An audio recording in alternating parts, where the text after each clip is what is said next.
നമുക്ക് രേവതിയുടെ സച്ചിയുടെ നാളത്തെ നല്ലൊരു കഥ കേട്ടാലോ. അപ്പൊ എല്ലാ ദിവസവും ഉച്ചയ്ക്ക് രേവതിയുടെ സച്ചിയുടെ പിറ്റേ ദിവസത്തെ വിശേഷങ്ങളൊക്കെ ചാനലിനകത്ത് അപ്ലോഡ് ചെയ്യുന്നുണ്ട് കേട്ടോ. കാണാൻ താല്പര്യമുള്ളവർ കയറി കാണുകയും വീഡിയോ ഇഷ്ടപ്പെടുവാണെങ്കിൽ ലൈക്ക് ചെയ്യാനും മറക്കരുതേ. അങ്ങനെ നാളത്തെ കഥയും നമ്മൾ കാണുന്നത് രാത്രിയായി കഴിഞ്ഞപ്പോ ഭയങ്കര സന്തോഷത്തോട് കൂടിയിട്ട് രേവതി സച്ചിയും കൂടെ കിടക്കാനായിട്ട് ഒരുങ്ങണം. അപ്പൊ ഹാളിലാണ് പാവിരിച്ചിരിക്കുന്നത്.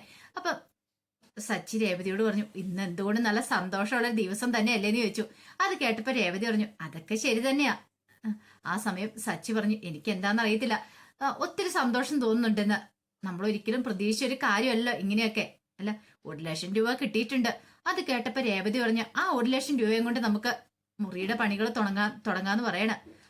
മുറിയുടെ പണി തുടങ്ങാനോ? അതെ, 1,00,000 രൂപ കിട്ടിയില്ലേ, പിന്നെ നമ്മൾ അതിന്റെ കൂടെ കുറച്ച് പൈസ കൂട്ടി വെച്ച് നമുക്ക് പണികൾ ചെയ്യാം. ആദ്യം നമുക്കൊരു കാര്യം ചെയ്യാം, പണി സ്റ്റാർട്ട് ചെയ്താലോന്ന് ചോദിച്ചു. അപ്പോഴേക്കും സച്ചി പറഞ്ഞു, അതിനാ പൈസ തികയത്തില്ലോ. എഞ്ചിനീയറെ കൂട്ടിക്കൊണ്ട് വന്നപ്പോ അയാൾ എത്ര രൂപ പറഞ്ഞെന്നറിയാലോ. അതെ, ഈ എഞ്ചിനീയർമാരെ കൂടെ പണി തുടങ്ങിച്ചിട്ടുണ്ടെങ്കിലേ അത് വലിയ പ്രശ്നമാണ്. ഒന്ന് ഓർത്ത് വെക്കുക, ഏതൊരു മേസ്ത്രിയെ വിളിച്ചാൽ മതി. ഒരു റൂമല്ലേ നമുക്ക് പണിയാനുള്ളൂ, അതിനിപ്പോ എഞ്ചിനീയർ തന്നെ വരണമെന്നൊന്നും ഇല്ലല്ലോ. അറിയാവുന്ന ഒരു മേസ്ത്രിയെ വിളിച്ചുകൊണ്ട് വന്നിട്ട് നോക്കിയിട്ട് നമുക്ക് പണി തുടങ്ങാം. ഞാൻ നോക്കിയിട്ട് അതാ നല്ല കാര്യം എന്നൊക്കെ പറഞ്ഞു. അത് കേട്ട് കഴിഞ്ഞപ്പം സച്ചിക്കും തോന്നി, ശരിയാ, അത് നല്ല കാര്യം തന്നെയാ. പിന്നെ അറിയാലോ സച്ചിയേട്ടാ, ഇനി നമ്മൾ കുറച്ചുകൂടി ഒന്ന് ചെലവൊക്കെ ചുരുക്കേണ്ടിയിരിക്കുന്നു.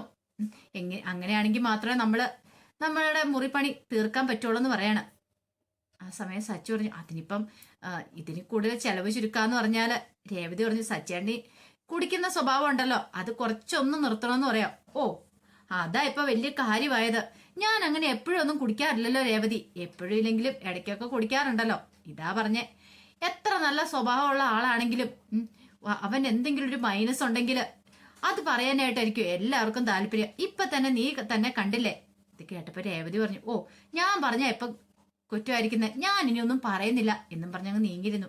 അപ്പോഴേക്കും സച്ചു പറഞ്ഞു, അങ്ങനെ അങ്ങോട്ട് പിണങ്ങാതെ, നീ എന്റെ ജീവിതത്തിൽ വന്നതിന് ശേഷമല്ലേ എനിക്ക് സൗഭാഗ്യങ്ങളൊക്കെ ഉണ്ടായത്. ഇത് കേട്ടപ്പോ രേവതിന്റെ മുഖം ഒന്ന് മാറി. നീ എന്റെ ജീവിതത്തിലെ ഏറ്റവും വലിയ സമ്പാദ്യം, അതുപോലെ തന്നെ ഏറ്റവും വലിയ സൗഭാഗ്യം എന്ന് പറഞ്ഞു. എനിക്കെന്തോ ഒരു പാട്ടൊക്കെ പാടാൻ തോന്നുന്നുണ്ടെന്ന് സച്ചു പറഞ്ഞു. രേവതി പറഞ്ഞു, ഈ സമയത്തോ? പിന്നല്ലാതെ, പാട്ട് പാടാൻ തോന്നുന്ന സമയത്ത് നമ്മൾ പാട്ട് പാടണം. അതും പറഞ്ഞ് സച്ചി ഒരു പാട്ടൊക്കെ പാടുക. അത് കേട്ടപ്പോ രേവതി പറഞ്ഞു, ദൈവമേ, രാത്രി കിടന്ന് ഉറങ്ങുക അച്ഛനൊക്കെ, അവരൊക്കെ എഴുന്നേറ്റ് വരും, ഈ പാട്ടൊന്ന് നിർത്താവോ? അതിനെന്താ, അവര് കിടന്നുറങ്ങിക്കോട്ടെ, ഞാൻ അവരെ ശല്യം ചെയ്യുന്നില്ലോ.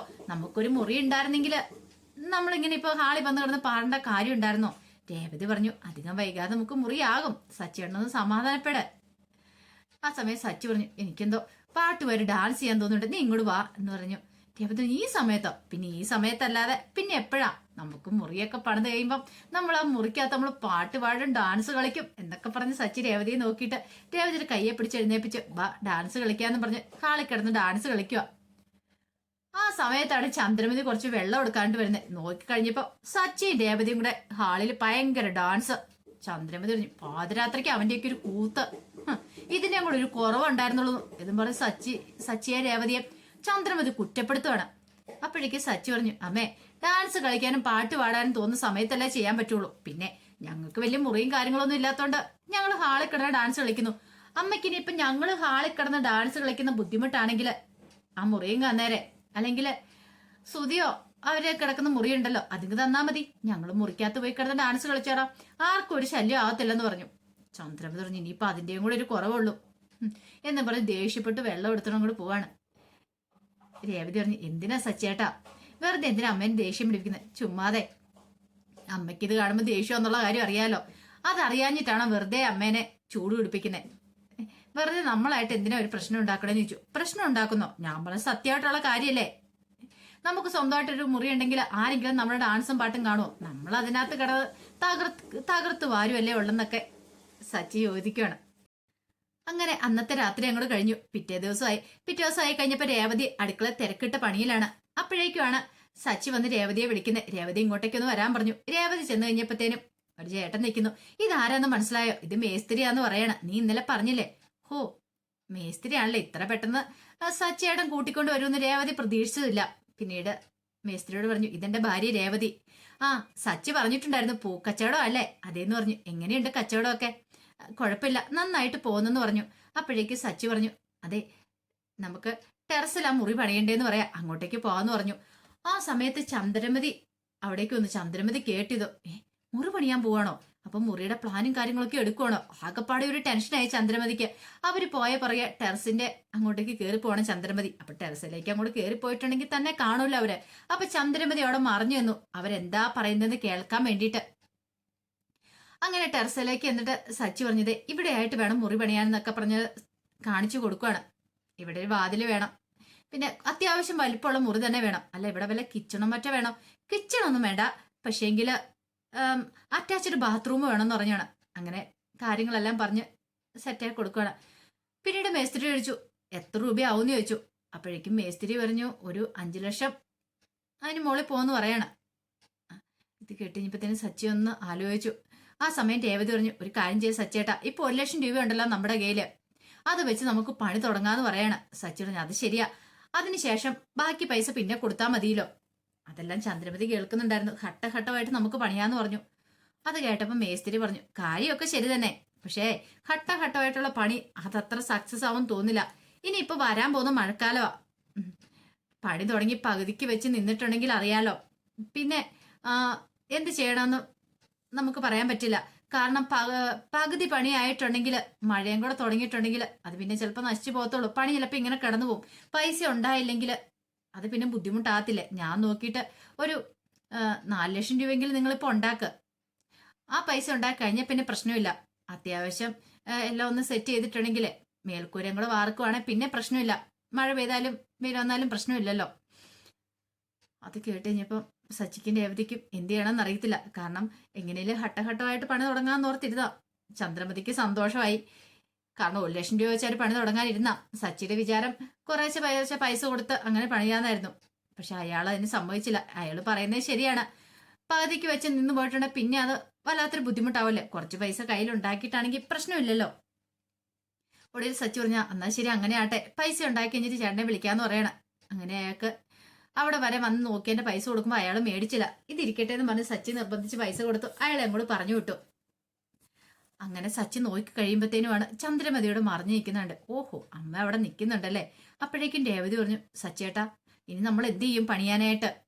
പൈസ വേണ്ടേ? അത്രയും പൈസക്ക് നമ്മൾ എന്ത് ചെയ്യുമെന്ന് ചോദിക്കുക. പെട്ടെന്ന് സച്ചി പറഞ്ഞു അതോ, ഒരു കാര്യം ചെയ്യാം, നമുക്ക് അച്ഛനോട് പറയാം. അമ്മയുടെ കയ്യിലും കഴുത്തേലും ഒക്കെ സ്വർണ്ണം ഉണ്ടല്ലോ, അതൊക്കെ ഒന്നെങ്കിൽ നമുക്ക് പണയം വെക്കാന്ന് പറയണം. പണയം വെക്കാനോ? പണയം വെച്ചിട്ട് ഇനി തികഞ്ഞില്ലെങ്കിൽ നമുക്കത് വിൽക്കാന്ന് പറയണം. ചന്ദ്രമതി ഒരു നിമിഷം ഞെട്ടിപ്പോയി. ദൈവമേ, തന്റെ സ്വർണം മേടിച്ച് വിൽക്കാനായിട്ടോ, എന്നിട്ട് മുറി പണിയാനായിട്ടോ? ചന്ദ്രമതി പെട്ടെന്ന് ഓടി താഴേക്ക് ഇറങ്ങി പോവാ. അപ്പോഴേക്കും രേവതി ചോദിച്ചു എന്തൊക്കെയാ സച്ചേട്ടാ പറയണേ? അതെ, ഞാൻ വെറുതെ പറഞ്ഞ, അമ്മ അവിടെ നിൽക്കുന്നുണ്ടായിരുന്നു പറഞ്ഞ്, അമ്മ കേൾക്കാൻ വേണ്ടി ഒന്ന് പറഞ്ഞ. അതൊന്നുമല്ല, നമുക്ക് പൈസ ഉണ്ടാക്കാം, പൈസ ഉണ്ടാക്കി പതുക്കെ തുടങ്ങാന്ന് പറഞ്ഞു. സച്ചി അത് പറഞ്ഞു കഴിഞ്ഞപ്പോഴത്തേനും രേവതിക്കും തോന്നി അതാ നല്ല കാര്യം. രേവതി പറഞ്ഞു എന്നാ ശരി അങ്ങനെ ആട്ടെ എന്നൊക്കെ പറയണം. അങ്ങനെ കുറെ സമയം കഴിഞ്ഞപ്പോ രേവതി സച്ചി ഹാളിലിരിക്കുകയാണ്. അപ്പോഴേക്കും ചന്ദ്രമതിയും രവീന്ദ്രനും കൂടെ അങ്ങോട്ടേക്ക് വന്നു. അവരങ്ങനെ സംസാരിച്ചിരിക്കുന്ന സമയത്താണ് സുധി അങ്ങോട്ടേക്ക് വരുന്നത്. സുധിയുടെ കൈ നിറച്ചും കവറൊക്കെ ഉണ്ടായിരുന്നു. ടെക്സ്റ്റൈൽ ഷോപ്പിന്റെ കവറുകളാ. അത് കണ്ടുകഴിഞ്ഞപ്പോ രവീന്ദ്രൻ ചോദിച്ചു ഇതെന്താടാ, നീ എന്താ ടെക്സ്റ്റൈൽ ഷോപ്പിന്റെ വല്ല പരസ്യത്തിലും പോയിട്ട് വരുവാണോ, അഭിനയിക്കാൻ പോയിട്ട് വരുവാണോ എന്ന് ചോദിച്ചു. അത് കേട്ട് കഴിഞ്ഞപ്പോഴത്തേനും ശ്രുതി പറഞ്ഞു അതെ, അവൾ ഇങ്ങോട്ട് വരട്ടെ, ശ്രുതി ഇങ്ങോട്ട് വരട്ടെ, ശ്രുതി വന്നിട്ട് പറയാന്ന് പറയണ. പിന്നീട് ശ്രുതിയെ വിളിച്ചു. ശ്രുതി ഇങ്ങോട്ടേക്കൊന്ന് വരാൻ പറഞ്ഞു. ആ സമയത്ത് സച്ചി ഒന്ന് നോക്കി ആകെപ്പാടെ. പിന്നീട് സച്ചി രവീന്ദ്രനോട് പറഞ്ഞു എന്റെ അച്ഛാ, ഇപ്പം നമുക്ക് പൈസ തരണമല്ലോ, എനിക്കും 50,000 രൂപ മാസം തരണം. പിന്നെ അതെ അച്ഛന്റെ 50 ലക്ഷം ഉണ്ടല്ലോ, അതിനകത്തുനിന്ന് 50,000 രൂപ വെച്ച് തരാന്ന് പറഞ്ഞിട്ടില്ലേ. ഒരു പക്ഷെ ആ പൈസയൊക്കെ ഉണ്ടാക്കാനായിട്ടെ ഇവൻ വീടാന്തരം കയറി ഇറങ്ങി മിക്കവാറും തുണി വിൽക്കുന്ന പണി വല്ലതും തുടങ്ങി കാണുമായിരിക്കും. അതായിരിക്കും ഇത്ര കവർന്ന് പറയണം. അത് കേട്ട് കഴിഞ്ഞപ്പോ സുധിക്ക് സഹിച്ചില്ല. സുധി ഇൻസൾട്ട് ചെയ്യുന്ന പോലെ സുധിക്ക് തോന്നി. സുധി പെട്ടെന്ന് പറഞ്ഞു ഒന്ന് പോടാ അവിടുന്ന്, ഞാനൊരു ബിസിനസ്മാനാ, അത് നിനക്കറിയത്തില്ലേ? എന്നിട്ടാണോ നീ എന്നോട് കളിക്കുന്നത്? പിന്നെ ബിസിനസ്മാന് തുണിയും കച്ചവടം നടത്തിക്കൊണ്ട് നടക്കുമല്ലേ എന്നൊക്കെ പറഞ്ഞുകൊണ്ട് സച്ചിയുടെ നേർക്ക് ചാടിക്കടിക്കാൻ തുടങ്ങുവാണ്. അപ്പോഴേക്ക് ശ്രുതി അങ്ങോട്ട് വന്നു. ശ്രുതി വന്നിട്ട് ചോദിച്ചു ഇതെന്താ ശ്രുതി, കുറെ കവറുകളും കാര്യങ്ങളൊക്കെ ഉണ്ടല്ലോ. അപ്പോഴേക്ക് ശ്രുതി പറഞ്ഞു ഞാൻ ഷോപ്പിങ്ങിന് പോയിട്ട് വരിക. ഷോപ്പിങ്ങിനോ? എന്നിട്ട് എന്നോട് പറഞ്ഞതുപോലെയല്ല ഷോപ്പിങ്ങിന് പോകുന്ന കാര്യം. അതെ, പെട്ടെന്ന് ഞാൻ ഷോപ്പിംഗ് നടത്തി. അല്ല ഇതിനകത്ത് എന്താ, നിനക്കൊരു വലിയ സർപ്രൈസ് തന്നെ ഉണ്ടെന്ന് പറയണ. നീ ആ കവർ തുറന്നു നോക്ക്. സർപ്രൈസോ? എന്ത് സർപ്രൈസ്? തുറന്നു നോക്കാൻ പറയണ. അങ്ങനെ ഒരു കവർ എടുത്തു. അത് തുറന്നു പോയി കഴിഞ്ഞപ്പോഴത്തേനും അതിനകത്തൊരു ജ്വല്ലറി ബോക്സ് ഉണ്ട്. അത് തുറന്നു നോക്ക്. അങ്ങനെ തുറന്നു കഴിഞ്ഞപ്പോഴത്തേനും കണ്ണു തള്ളിപ്പോയി. ശ്രുതിയുടെ താലിമാലയായിരുന്നു. താലിമാല? ഇത് സ്വർണ്ണമാണോ? പിന്നല്ലാതെ. ഞാനെന്താ വരവും മേടിച്ചോണ്ട് വരുവാ. അത് കേട്ടപ്പം സച്ചി പറഞ്ഞു, ഇവനല്ലേ ചിലപ്പോ വരവും മേടിച്ചോണ്ട് വരുമെന്ന് പറയാണ്. ബുക്ക് വേണമെന്ന് ചിലപ്പോ നോക്കിയാൽ അറിയാന്ന് പറഞ്ഞു. രേവതി സച്ചിയോട് പറഞ്ഞു, സച്ചേട്ടാ ഒന്ന് മിണ്ടാതിരിക്കാൻ പറയണം. ചന്ദ്രമതി സന്തോഷത്തോടെ ചാടി എഴുന്നേറ്റ് അങ്ങ് ചെന്നു. നോക്കട്ടെ എന്നൊക്കെ പറഞ്ഞ് നോക്കണം. കൊള്ളാം, സൂപ്പർ ആയിട്ടുണ്ട്. അല്ലെങ്കിൽ എനിക്കറിയായിരുന്നു എന്റെ മകൻ ഇതൊക്കെ മേടിച്ചു കൊടുക്കൂന്ന്. അമ്മേ, എനിക്കൊരു ആപത്ത് വന്നു കഴിഞ്ഞപ്പോ അവളുടെ കഴുത്തെ കിടക്കാൻ താലിമാല ഊരി വിൽക്കാൻ തന്നതല്ലേ. അപ്പൊ പിന്നെ അവൾക്ക് ഞാൻ വാങ്ങിച്ചു കൊടുക്കണ്ടേ? വേണോടാ മോനെ, അല്ലെങ്കിൽ നീ ഇങ്ങനെയൊക്കെ ചെയ്യുമെന്നറിയാം. ശ്രുതി പറഞ്ഞു, ശ്രുതിക്ക് എന്നോട് ഇത്ര സ്നേഹം ഉണ്ടെന്ന് എനിക്ക് മനസ്സിലായില്ലായിരുന്നു. അത് കേട്ടപ്പോ ശ്രുതി പറഞ്ഞു, നിനക്ക് ഞാനല്ലാതെ പിന്നെ ആരാ മുള മേടിച്ചു തരുന്നതെന്നൊക്കെ ചോദിച്ചു. സച്ചി രേവതിയോട് പറഞ്ഞു, പിന്നെ ഒരു താലിമാല മേടിച്ചു കൊടുത്തതിന്റെ പേരിൽ എന്തൊരു ബിൽഡപ്പാന്ന് നോക്ക്. അങ്ങനെയൊക്കെ പറയണം. ആ സമയത്ത് ശ്രുതി ചന്ദ്രമതി പറഞ്ഞു, അമ്മ ഇത് ഇവളുടെ കഴുത്തേലേക്ക് ഇട്ടു കൊടുക്കാൻ പറഞ്ഞു. അത് കേട്ടപ്പോ സച്ചിയും രേവതി എല്ലാവരും കൂടെ ഭയങ്കര ചിരി. രവീന്ദ്രൻ ചോദിച്ചു, എടാ അമ്മയാണ് അവളുടെ കഴുത്തേൽ ഇട്ടു കൊടുക്കുന്നേ, നീ അല്ലാടെ ഇട്ടു കൊടുക്കണ്ടേ? അത് കേട്ടപ്പം ശ്രുതിനെ ഒന്ന് നോക്കുവാണ്. പെട്ടെന്ന് ചന്ദ്രമതി പറഞ്ഞു, മോളെ അങ്ങനെയല്ല ഇത് ചെയ്യണ്ടേ, ഒരു കാര്യം ചെയ്ത് കൊണ്ടുവരാൻ പറയണം. അതങ്ങോട്ട് വാങ്ങിച്ചു. നേരെ പൂജാമുറിയിലേക്ക് വന്നു. ഒരു പ്രാർത്ഥനയൊക്കെ കഴിഞ്ഞ് രവീന്ദ്രനെ കൂടെ അങ്ങോട്ട് വിളിച്ചു. ഇങ്ങോട്ട് വാ രവിയേട്ടാന്ന് പറഞ്ഞു. അങ്ങനെ അവർ രണ്ടുപേരും കൂടെ അവിടെ നിൽക്കുന്ന സമയത്ത് ചന്ദ്രമതി എന്ത് ചെയ്തു, താലിമാല എടുത്ത് സുധയുടെ കൊടുത്തിട്ട് പറഞ്ഞു, ഇനി അത് അവളുടെ കഴുത്തിലിട്ട് കൊടുക്കാൻ പറയണം. പ്രാർത്ഥന കഴിഞ്ഞിട്ട് അങ്ങനെ ശ്രുതിയുടെ കഴുത്തിൽ ആ താലിമാല ഇട്ട് കൊടുക്കുക. പിന്നീട് അച്ഛനും അമ്മയുടെ കാലിലേക്ക് വേണം അനുഗ്രഹമൊക്കെ മേടിക്കുന്നുണ്ട്. ഇതൊക്കെ കണ്ടുകൊണ്ടിരുന്നപ്പോഴത്തേനും സച്ചി രേവതിയോട് പറഞ്ഞു, നോക്ക് രേവതി എന്തൊക്കെയാ കാണിച്ചു കൂട്ടുന്നതെന്ന്. രേവതി പറഞ്ഞു, എന്തേലും കാണിക്കട്ടെ, സച്ചിയാണൊന്നും മിണ്ടാതിരുന്നാ മതി. ആ സമയം ചന്ദ്രമതി പറഞ്ഞു, എന്റെ മോന്റെ കാര്യം പറഞ്ഞാൽ ചെയ്യൂന്ന് എനിക്കറിയാം. അവൻ പറഞ്ഞായിരുന്നു ശ്രുതിക്ക് വാങ്ങിച്ചു കൊടുക്കൂന്ന്. ഇപ്പൊ കണ്ടില്ലേ, ചിലരൊക്കെ ഇവിടെ വീട് പണിയാനാന്നൊക്കെ പറഞ്ഞോണ്ട് എത്ര നാളായി പറയുന്നേ.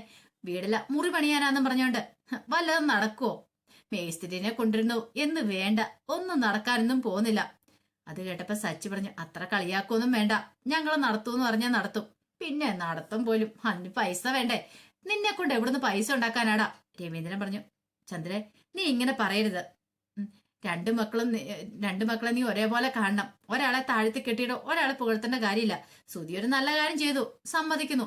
നീ സുധിയെ പുകഴ്ത്തുകയും ചെയ്തു. പക്ഷെ നീ സച്ചിയെ താഴ്ത്തി കിട്ടുന്നത് ശരിയല്ല. അവന് പൈസ ഉണ്ടാകുന്ന സമയത്ത് അവൻ മുറി പണിയും. അതിന് മാത്രം അവനെ കളിയാക്കാനൊന്നും ഇല്ലാന്ന് പറഞ്ഞു. അപ്പോഴേക്കും രേവതി പറഞ്ഞു, പറയട്ടെ അച്ഛാ, അമ്മ എത്ര വെള്ളം പറഞ്ഞോട്ടെ. അമ്മ പറഞ്ഞാലൊന്നും ഞങ്ങള് മുറി പണിയുന്നതിന് പിന്മാറാനൊന്നും പോകുന്നില്ല. കളിയാക്കിയാലും ഞങ്ങളത് പ്രചോദനമായിട്ടെടുത്ത് ഞങ്ങൾ മുറി പണിയുക തന്നെ ചെയ്യും. അധികം വൈകാതെ ഞങ്ങൾ പൈസ സ്വരൂപിച്ച് വെച്ച് മുറി പണിയുമെന്നൊക്കെ പറഞ്ഞു. ഇത് കേട്ട് കഴിഞ്ഞപ്പോ ചന്ദ്രമതി പറഞ്ഞു, പിന്നെ പണിയും എന്ന് പറഞ്ഞു. രവീന്ദ്രൻ പറഞ്ഞു, നീ ഒന്നും മിണ്ടാതിരിക്കുന്നുണ്ടോ ചന്ദ്ര എന്ന് പറഞ്ഞ് ചന്ദ്രമതിയെ ചീത്ത പറഞ്ഞു. പിന്നീട് ചന്ദ്രമതി ചോദിച്ചു, എടാ നീ എന്തേലും വാങ്ങിയിട്ടുണ്ടോ എനിക്ക് വേണ്ടിയിട്ട്? ഇത് കേട്ട് ശ്രുതി പറഞ്ഞു, ആന്താമ്മ അങ്ങനെ വെച്ചേ? അല്ല ഇത്രയൊക്കെ വാങ്ങി കുറെ കവറൊക്കെ കണ്ടു, അതുകൊണ്ടാ. പിന്നെ അമ്മയ്ക്ക് ഞാൻ വാങ്ങാതെ വരുമോ എന്നും ചോദിച്ചുകൊണ്ട് ഭയങ്കര സന്തോഷത്തോട് കൂടിയിട്ട് ഒരു ടെക്സ്റ്റൈൽ ഷോപ്പിന്റെ ഒരു കവറും എടുക്കുവാണ്. ഇത് അമ്മയ്ക്കുള്ളതെന്ന് പറഞ്ഞു. അങ്ങനെ കവറിനകത്തുനിന്ന് ഒരു ബോക്സ് എടുത്ത് തുറന്നു പോയി കഴിയുമ്പോഴത്തേനും അതിനുള്ളില് നല്ല അടിപൊളി ഒരു സാരിയായിരുന്നു, പട്ടുസാരി. എങ്ങനെയുണ്ട്, അമ്മയ്ക്ക് ഇഷ്ടപ്പെട്ടോന്ന് ചോദിക്കുക. അമ്മയ്ക്ക് ചേരുന്ന കളർ നോക്കി ഞാൻ എടുത്താ. കൊള്ളാം, സൂപ്പർ കളറാടാ, ഇതെനിക്കില്ലാത്ത ഇങ്ങനത്തെ ഒരു കളർ വേണമെന്ന് ഞാൻ ആഗ്രഹിച്ചാ. പിന്നീട് ശ്രുതി ചോദിച്ചു, അല്ല ഇതിന് എത്ര രൂപയായെന്ന് അമ്മയ്ക്ക് അറിയാവുന്ന ചോദിച്ചു. ഇത് കേട്ട് കഴിഞ്ഞപ്പോഴത്തേനും ചന്ദ്രമതി നോക്കിയിട്ട് പറഞ്ഞു, ഒരു 15,000 രൂപയായി കാണും. എത്ര കറക്റ്റ് ആയിട്ട് അമ്മ പറഞ്ഞേ, 15,000 രൂപയായെന്ന് പറയണം. അത് കേട്ടതും ചന്ദ്രമതിക്ക് ഭയങ്കര സന്തോഷമായി. തനിക്ക് ഇഷ്ടപ്പെട്ട കളർ 15,000 രൂപയുടെ തനിക്ക് സാരി കിട്ടിയില്ലോ എന്നൊക്കെ ഓർത്ത് ചന്ദ്രമതി ഭയങ്കര സന്തോഷത്തിൽ നിൽക്കുക. പിന്നീട് ശ്രുതി പറഞ്ഞു, അല്ലേലും അമ്മയ്ക്ക് ഇത്ര രൂപയുടെ സാരിയൊക്കെ മേടിക്കണം. അമ്മ വലിയ കുടുംബത്തിൽ നിന്ന് വന്നതല്ലേ, അപ്പൊ ഇത്ര നല്ല സാരിയൊക്കെ കൊടുത്ത് വേണം നടക്കാനായിട്ട്. അപ്പോഴേക്ക് സച്ചി ചോദിച്ചു, അല്ല നീ അമ്മയ്ക്ക് വാങ്ങി, നിന്നെ ഇത്രയും കാലം പഠിപ്പിച്ച ആരാ? അച്ഛനല്ലേ കഷ്ടപ്പെട്ട് പഠിപ്പിച്ചേ, എന്നിട്ട് നീ അച്ഛൻ എന്താടാ വാങ്ങിയെന്ന് ചോദിച്ചു. അച്ഛനും ഞാൻ വാങ്ങിയിട്ടുണ്ടെന്ന് പറഞ്ഞു. ഇത് കേട്ടപ്പം സച്ചി രേവതിയോട് പറഞ്ഞു, മിക്കവാറും കണ്ടു, നീ കണ്ടോളാനൊക്കെ പറയാണ്. സുധിയുടെ സ്വഭാവം അറിയാലോ. ആ സമയത്ത് സുധി ഒരു ബോക്സ് തുറന്നിട്ട് അതിനകത്തുനിന്ന് വാച്ച് എടുക്കുവാണ്. വാച്ചോ? എടാ നീ അച്ഛന് വാച്ചാണോ കൊടുക്കാൻ പോകുന്നതെന്ന് ചന്ദ്രമതി ചോദിച്ചു. അച്ഛന് വാച്ച് കൊടുത്തിട്ട് എന്താവാനാടാ? അച്ഛൻ ജോലിക്കൊന്നും പോകുന്നില്ലോ, വെറുതെ വീട്ടിൽ ഇരിക്കുമല്ലേ. ഇപ്പൊ ആകെപ്പാടം നടക്കാൻ മാത്രമേ പോകുന്നുള്ളൂ. ജോലിക്ക് പോകാത്ത അച്ഛന് സമയം നോക്കിക്കൊണ്ട് എന്തെടുക്കാനാ എന്നൊക്കെ ചോദിച്ചു. അത് കേട്ട് കഴിഞ്ഞപ്പം സുധി പറഞ്ഞു, അത് പിന്നെ അമ്മേ. അപ്പോഴേക്കും രവീന്ദ്രൻ പറഞ്ഞു, എടാ എനിക്ക് വാച്ചിന്റെ ആവശ്യമൊന്നും ഇല്ല. അല്ലേലും ചന്ദ്ര പറഞ്ഞ പോലെ വാച്ച് കെട്ടിക്കൊണ്ട് ഞാൻ എവിടെ പോവാനാ? വല്ലപ്പോഴും യൂണിയൻ ഓഫീസിലൊക്കെ ഒന്ന് പോകും, അത്ര മാത്രമേ ഉള്ളൂ. പിന്നെ രാവിലെ നടക്കാൻ പോകും, അതിന് വാച്ചിന്റെ ആവശ്യമൊന്നും ഇല്ല എന്ന് പറഞ്ഞു. ആ സമയത്ത് സുധി ചന്ദ്രമതി ചോദിച്ചു, അമ്മേ ഈ വാച്ച് ഇഷ്ടപ്പെട്ടോ എന്ന് ചോദിച്ചു. എനിക്ക് ഇഷ്ടപ്പെട്ടു. ഇതിന് എത്ര രൂപയായി കാണുമെന്ന് ചോദിച്ചു. അപ്പോഴേക്കും സച്ചി പറഞ്ഞു, ഒരു 10-200 രൂപയായി കാണും. 200 രൂപയോ എന്ന് ശ്രുതി ചോദിക്കുകയാണ്. ആ സമയത്ത് രേവതി പറഞ്ഞു 200 അങ്ങനെ താഴ്ത്തി പറയല് സച്ചേട്ടാ, ഒരു 400 രൂപയായി കാണുമെന്ന് പറയണം. അത് കേട്ടപ്പോ ശ്രുതി പറഞ്ഞു കൊള്ളാം, 400 രൂപ, 400 രൂപയ്ക്ക് കാണിച്ചു തരുമെന്ന് പറയണം. ആ സമയം ചന്ദ്രമതി പറഞ്ഞു നിങ്ങൾ അവനെ കളിയാക്കൊന്നും വേണ്ട ശ്രുതിയെ, അവന് 400 രൂപയുടെ വാച്ചൊന്നും മേടിക്കല, ഇതിനൊരു 1000 രൂപയെ കാണുമെന്ന് ചന്ദ്രമതി പറഞ്ഞു. ആ സമയത്ത് ശ്രുതി പറഞ്ഞു 1000 രൂപയാ അമ്മ, എന്താ അമ്മ പറയണേ, ഇതിന് 1000 രൂപയല്ല, പിന്നെയോ ഇതിന് 51,000 രൂപയായെന്ന് പറയണേ. 51 രൂപയോ? ശ്രുതി പോലും ഞെട്ടിപ്പോയി. ഇത് കേട്ടപ്പോ സച്ചു പറഞ്ഞു ഇതാരോ ഇവനെ പറ്റിച്ച 51,000 രൂപയെന്ന്, വെറുതെ പറയുന്ന, അത്രയും പൈസയൊന്നും ആയില്ല, ഇതിന് വല്ല 100-500 രൂപയായി കാണുള്ളൂ, ഇവനല്ലേ ആള്, എവിടെയെങ്കിലും പോയി പറ്റിക്കപ്പെട്ട് വന്നിരിക്കുന്നതായിരിക്കും എന്ന് പറഞ്ഞു. ആ സമയം ഏത് പറഞ്ഞു സച്ചേട്ടനൊന്നും മിണ്ടായിരിക്കുന്നുണ്ടോ എന്ന് പറഞ്ഞു. അപ്പോഴേക്കും ചന്ദ്രപതി ചേടാ ഇത്രയും പൈസയുടെ വാച്ചൊക്കെയോ? അമ്മ ഞാനൊരു ബിസിനസ്മാൻ അല്ലേ, ബിസിനസ്മാനൊക്കെ ഒരു 3 ലക്ഷം 4 ലക്ഷം രൂപയുടെ വാച്ചൊക്കെ കിട്ടുന്നത്, നമ്മൾ അതിന്റെ ഗെറ്റപ്പിലൊക്കെ വേണം നടക്കാനായിട്ട്, ഒരു ലുക്കൊക്കെ വേണ്ടേ, ഈ വാച്ചൊക്കെ കിട്ടി ഞാൻ നടക്കുമ്പോ എല്ലാരും എന്നെ ഒന്ന് നോക്കൂന്ന് പറയാം. സച്ചി പറഞ്ഞു അതെ അതെ നോക്കൂന്നോ, കൊള്ളാം കൊള്ളാം, നല്ല സൂപ്പർ ആയിട്ടാണെന്ന് പറയണ. അല്ല ഇതിനൊക്കെ നിനക്ക് എവിടെ നിന്നാടാ പൈസ? മാസം മാസം 50,000 രൂപ വെച്ച് ഇവിടെ അച്ഛനെ കൊടുക്കണ്ടേ, പിന്നെ ഞങ്ങൾക്കും പൈസ തരാനുണ്ട്. അപ്പോഴേക്കും ശ്രുതി പറഞ്ഞു ഇത് സച്ചി നിനക്ക് തരാനുള്ള പൈസ തരും, ആ പൈസ തരാന്ന് ഏറ്റിരിക്കുന്നത് ഞാനല്ലേ, കൃത്യമായിട്ട് തരൂന്ന് പറയാം. സച്ചി പറഞ്ഞു തന്നാ മതി, ഇല്ലെങ്കിലുണ്ടല്ലോ ഈ ദൂർത്തൊക്കെ കണ്ടിട്ട് തരുന്ന ലക്ഷണം കാണുന്നില്ല എന്ന് പറഞ്ഞു. ആ സമയത്ത് സച്ചി വീണ്ടും ചോദിച്ചു അല്ല അച്ഛന് നീ ഒന്നും വാങ്ങിയില്ലെന്ന് ചോദിച്ചു. അച്ഛന് ഞാൻ വാങ്ങിയെന്ന് പറഞ്ഞുകൊണ്ട് കവറിനകത്തുനിന്ന് ഒരു തോർത്തും കിടക്കുവാണ്. ദേ അച്ഛന് വേണ്ടി ഞാൻ വാങ്ങിച്ചിരിക്കുന്നതെന്ന് പറയണം. സച്ചി പെട്ടെന്ന് അതും കൂടെ വാങ്ങി, തട്ടിപ്പറിച്ച് വാങ്ങി. ഇതാണോടാ നീ അച്ഛന് വാങ്ങിയത്, ഒരു തോർത്തുമുണ്ട്, കൊള്ളാന്ന് പറയണം. അമ്മയ്ക്ക് 15,000 രൂപയുടെ സാരി, അച്ഛന് 50 രൂപയുടെ തോർത്തുമുണ്ടും, കഷ്ടം, നാണം ഉണ്ടോടാ നിനക്കെന്ന് ചോദിച്ചു. അത് കേട്ട് ഇനിയിപ്പോ ചന്ദ്രമതിയുടെ മുഖമൊക്കെ അങ്ങോട്ട് മാറി. ആ സമയം ശ്രുതി പറഞ്ഞു അച്ഛന് ഉപകാരമുള്ള സാധനമല്ലേ മേടിക്കണ്ടേ. അപ്പോഴേക്കും രവീന്ദ്രൻ അത് മേടിച്ചിട്ട് പറഞ്ഞു എനിക്കിത് മതിയിടാ, തോർത്തുമുണ്ട് മതി, തോർത്തുമുണ്ടും കൊണ്ടാണെങ്കിൽ ദേഹമൊക്കെ ഒന്ന് തുടക്കുകയോ അങ്ങനെ ചെയ്യാലോ, നല്ല കാര്യമല്ലേ, പിന്നെ ദാനം കിട്ടിയ പശുവിന്റെ വായി പല്ലുണ്ടോ നോക്കേണ്ട കാര്യമില്ലല്ലോ എന്നൊക്കെ പറയണം. ഇതെല്ലാം കേട്ട് കഴിഞ്ഞപ്പോഴത്തേനും ചന്ദ്രമതി വല്ലാതെ ആയിപ്പോയി. സച്ചിക്ക് ഭയങ്കര ബുദ്ധിമുട്ടായിപ്പോയി, രേവതിക്കും, കാരണം ബാക്കി എല്ലാവർക്കും നല്ല പൈസയുള്ള സാധനം, അല്ലെങ്കിൽ ചന്ദ്രമതിക്ക് വാങ്ങിച്ചു കൊടുക്കരുതായിരുന്നു. 15,000 രൂപയുടെ സാരിയൊക്കെ മേടിച്ചു കൊടുത്തിട്ട് 50 രൂപയുടെ ഒരു തോർത്ത് മാത്രമാണ് രവീന്ദ്രനായിട്ട് വാങ്ങിയത്. രവീന്ദ്രന് വിഷമമുണ്ടായാലും രവീന്ദ്രൻ അതൊന്നും പുറത്ത് കാണിക്കില്ല, തന്റെ വാന്തനിക്ക് ഇത്ര മേടിച്ചു തന്നല്ലോ എന്നൊരു ചിന്തയൊക്കെയായിരുന്നു രവീന്ദ്രന്റെ മനസ്സിൽ. അതുപോലും രവീന്ദ്രൻ പ്രതീക്ഷിക്കുന്നില്ലായിരുന്നു ശ്രുതിയുടെ കയ്യിൽ നിന്നും.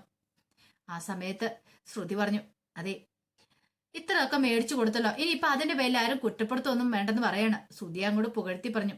സച്ചി പറഞ്ഞു ഞാനൊന്നും പറയുന്നില്ല, പക്ഷെങ്കില് അച്ഛന് കൊടുക്കാനുള്ള പൈസ കൃത്യമായിട്ട് കൊടുത്തേക്കണമെന്ന് പറഞ്ഞു. ഇതെല്ലാം കേട്ട് കഴിഞ്ഞ് ചന്ദ്രമതി പറഞ്ഞു കൊടുക്കൂന്ന് പറഞ്ഞാൽ കൊടുക്കും, കൊടുത്തില്ലെങ്കിൽ അപ്പൊ ബാക്കി അറിയണേ എന്നൊക്കെ പറഞ്ഞ് സച്ചിയും കുറ്റപ്പെടുത്തുവാണ്. അപ്പൊ അതിന്റെ വിശേഷങ്ങളൊക്കെയാണ് നമ്മൾ കാണാൻ പോകുന്നത്. ആ വിശേഷങ്ങൾക്കായി നമുക്ക് എല്ലാവർക്കും കാത്തിരിക്കാട്ടോ. ഒരിക്കൽ കൂടി എല്ലാവർക്കും ശുഭദിനം നേർന്നുകൊണ്ട് നിർത്തുന്നു.